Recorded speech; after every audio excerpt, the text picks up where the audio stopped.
Power to the truth. This is my spin for Super Tuesday. I probably won't get it out until Wacky Wednesday.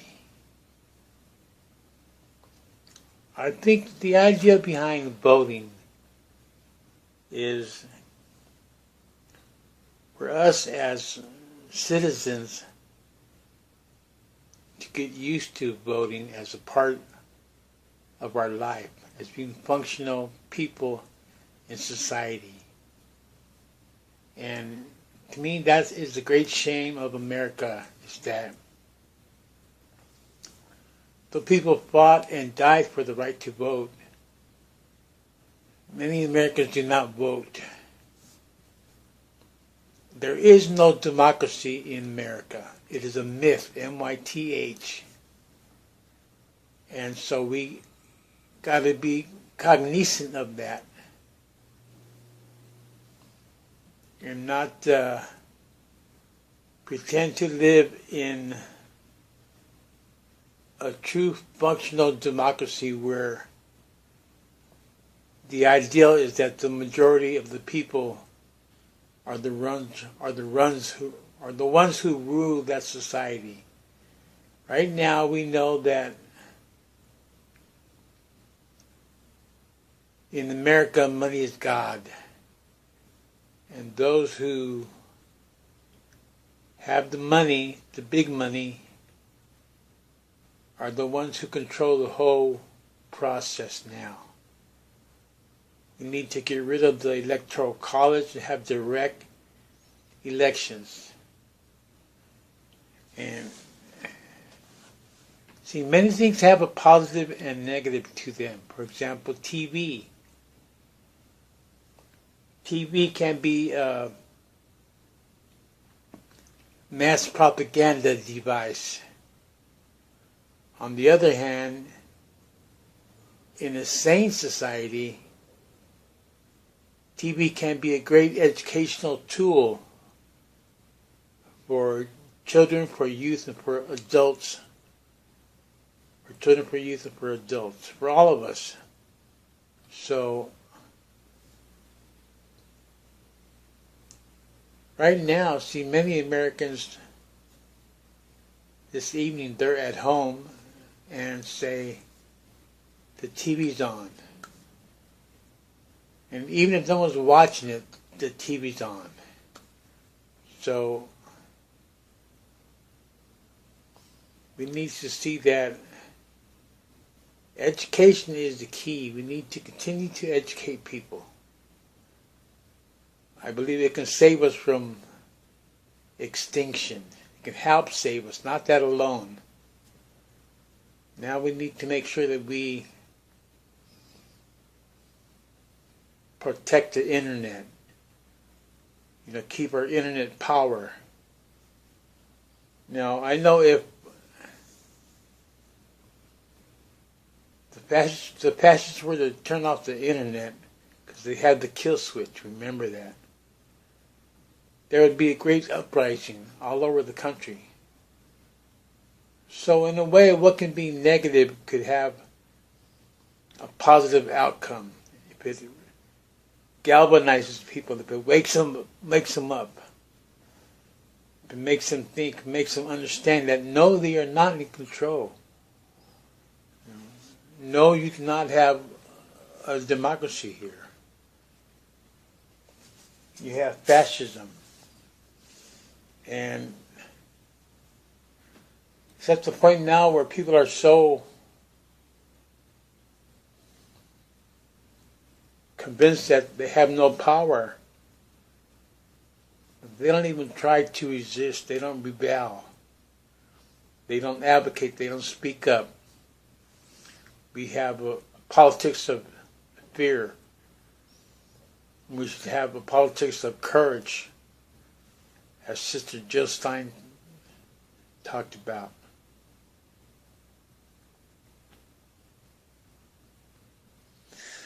We'll include a link below. So,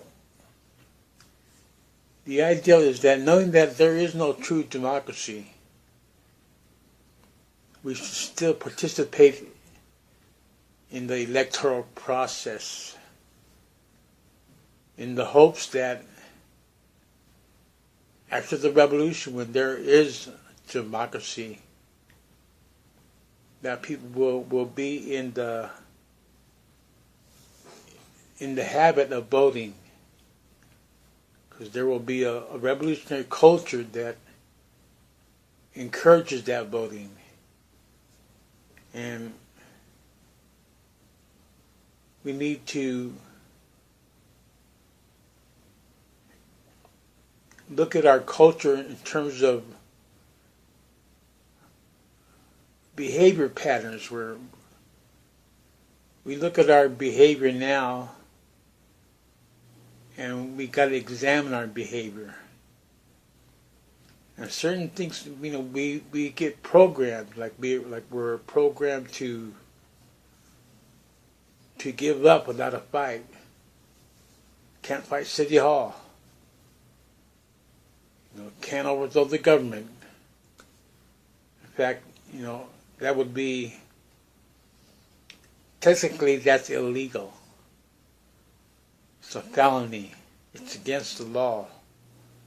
Revolution is against the law. So we should be aware of that, not be naive. Of course, as a rule, we need to obey the law to the letter and understand that ultimately the revolutionary is an outlaw. Outlaw. O-U-T-L-A-W. So we can look at that, and we can look at, wow, the USA routinely violates so-called international law, violates basic human rights of people, and actually is the greatest terrorist state in the world, is the USA. Now, most Americans don't think about that because they're ill. And the American public suffers from paranoid schizophrenia. They're divorced from a true understanding of major portions of history, say JFK, say 9/11, all the false flags that got us involved in a lot of messes over time. And when you ignore, or you're ignorant about a major portion of history, which has brought us to this present point here now, and you're missing out on whole big portions of what happened in history, then you're not fully connected to being here now. And it's more than just meditation and fingering your belly button. To be here now is to be aware, common sense perception. What's common sense? We got some folks that don't even believe in common sense. Man, we're fucked up. Common sense is what you can see, hear, smell, taste, touch. Phenomena.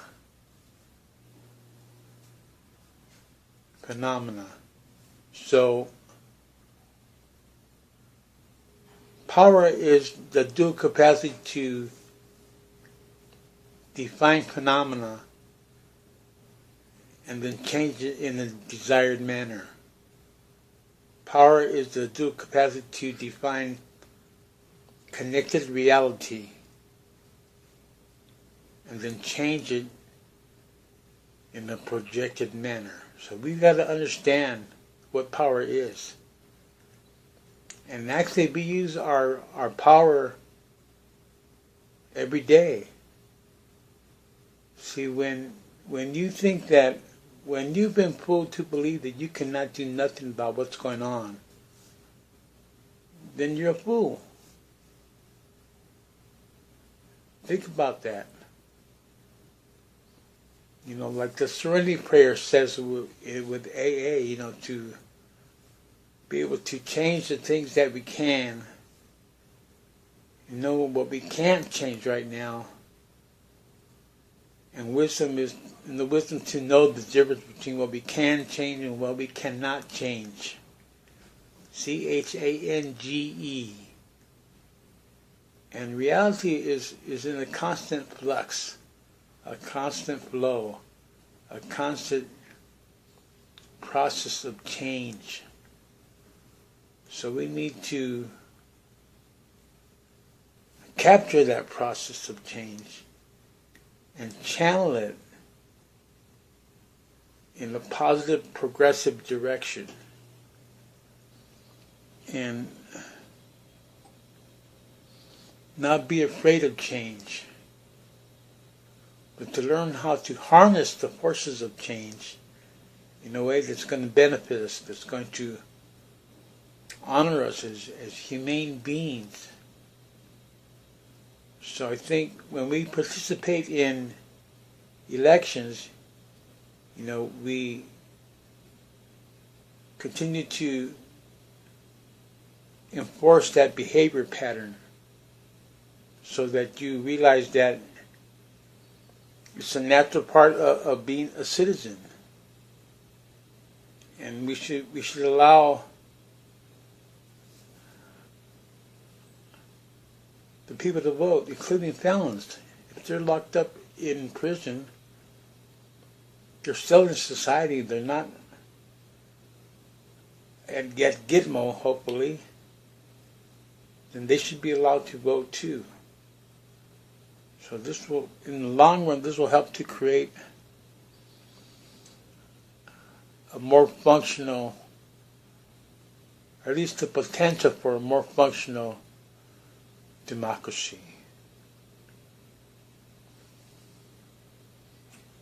I'll post this up and then I'll update it tomorrow.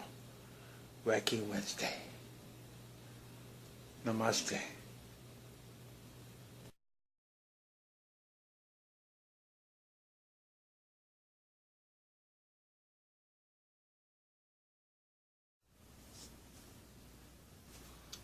Power to the truth. We must understand that revolution is a process. It's a process with stages. And it's not a conclusion. It's not a fixed set of ideas. Electoral politics and our participation in it by voting, by running campaigns, by using campaigns as platforms for expressing our ideals, for sharing our goals, for sharing our aims, and for sharing our vision is a part of the whole process of revolution. Those who are against it totally are counter-revolutionary, or could be counter-revolutionary. Occupy Wall Street failed. The Arab Spring failed. What did we learn from that? Occupy Wall Street, especially because it had such great potential. You know, that we can't be stupid for us to be against politics. It's stupid for us to be against all politicians and against all politics. But then, the left wing has been stupid before. Now the left wing is like lost. It's broken. The left wing is broken. I'm not a leftist. I'm a centralist. I believe the truth is in the center. So those who speak against any kind of involvement in elections, in voting, and in electoral politics, in relation to the overall long-term revolutionary process, those people are counter-revolutionary. They're lazy-ass counter-revolutionaries. So if you believe in revolution, you're going to want to forward and promote anything that's going to advance that process, including legitimate campaigns, legitimate politics. Remember what John Kennedy said about violent revolution, in terms that we either got to make a way for peaceful change, or there could be violence. So we need to encourage people who want to get involved in registering people to vote, in voting in elections, and for us to get used to being involved in public life and not being afraid of testing, not being afraid of experimenting, and not getting stuck on stupid like the left wing is now, stuck on stupid. And Occupy Wall Street had such great potential, because it was branching out all across the country. Fascism saw that and they had to dismantle it. I wrote something back then, but nobody read it. People don't pay attention.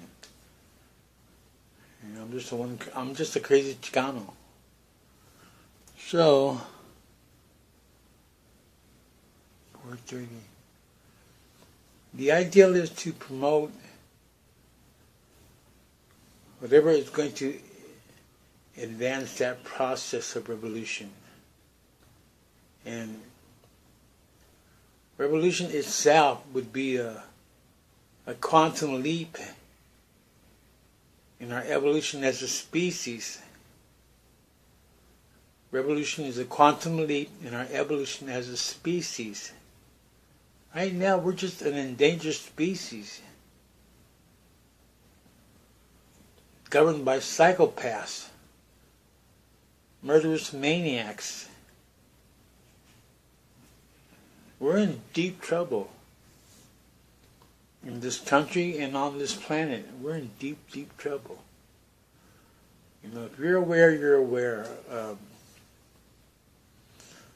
climate chaos. And we're destroying our own planet. There's not a planet B. This is it. So we need to see that getting involved in elections and all that stuff, electoral politics, it's a tactic. The overall strategy is to seize power. Chris Hitchens is off the wall there, like, oh, we're not going to seize power, we're just going to approach it or something like, oh yeah, we want to seize power. I love Chris Hitchens, don't get me wrong. So this is the idea that whatever helps to further that process of revolution could be revolutionary. Whatever opposes that process or argues against that process could be counter-revolutionary. And if people are not doing anything constructive now, why knock down someone who's trying to do something constructive and you ain't doing shit yourself? So we need all the help we can get. We need to take ourselves seriously. if we expect the people to take us seriously. Right now, the so-called revolution has no popular support. The left wing is lost, and many comrades have just gone stale, just dying out. And all lives matter.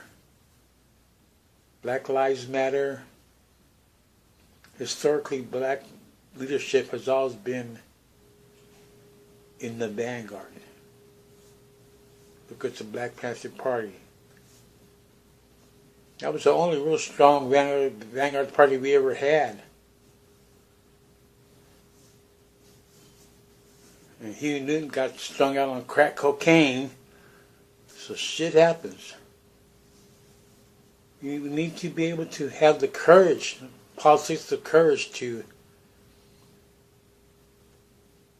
open ourselves up to criticism and to engage in our own personal self-criticism so that we become wiser, so we become more aware of the pitfalls of the IEDs, of the landmines, so we don't destroy ourselves and anyone who could be following us. So leadership has great responsibility, like Occupy Wall Street, like, well, we're not going to have no leaders, No leaders. Yeah, we see how far that went. Stupid. Insane. So we need to be really aware of history as a guide to action, not a blueprint. Improvisation will give us our tactics.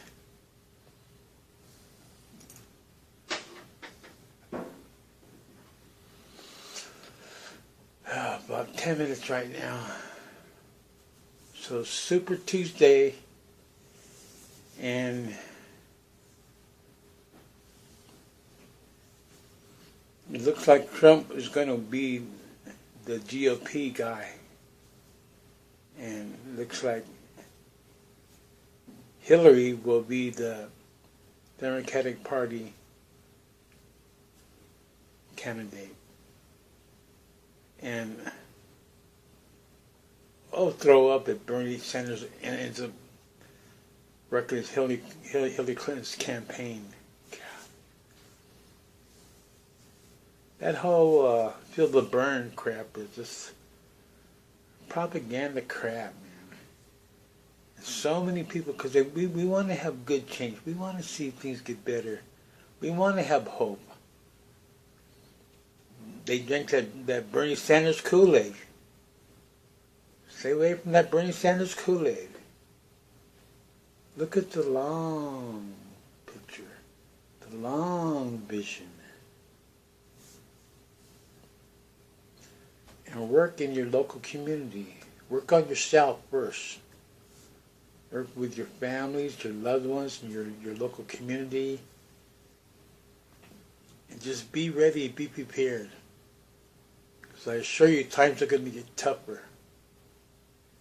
How long can you go without a meal?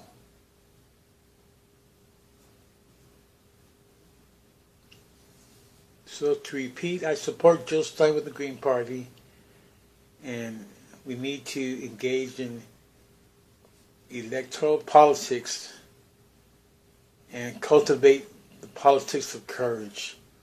COURAGE. That's it for now.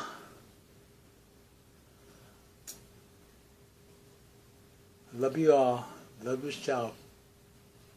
Revolution is love motivated. Namaste.